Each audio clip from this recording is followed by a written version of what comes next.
জয় শ্রীকৃষ্ণ। হোলি উৎসব শুধু রঙের উৎসব নয়, এই দিনটা ভগবানের বিশেষ আশীর্বাদের দিন। হোলির দিনে রং খেলার পাশাপাশি এই কাজগুলো করলে বাড়িতে আসবে সুখ, শান্তি ও সমৃদ্ধি, ও বাড়ির প্রতিটি সদস্যের সঙ্গে ভালোবাসায় ভরে উঠবে। আসুন জানি কি কাজগুলি। এই দিনে সকালবেলা ঘর পরিষ্কার করুন গঙ্গা জল ছিটিয়ে, এর ফলে বাড়ি থেকে নেগেটিভ শক্তি দূর হবে।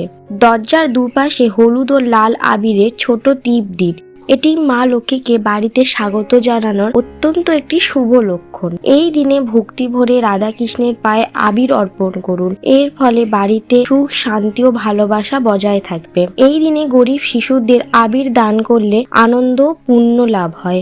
মিষ্টি ও গুড় দান করলে সম্পর্ক মধুর হয়। হলুদ ও চন্দন দান করলে শুভ শক্তি বৃদ্ধি পায়। সর্বশ্রেষ্ঠ দানের মধ্যে অন্যতম দান হলো অন্নদান। এই দিনে কোনো গরিবকে বা কোনো রকম ক্ষুধার্ত মানুষকে চাল, ডাল, খাদ্য সামগ্রী দান করলে বাড়িতে আসে অফুরন্ত শান্তি।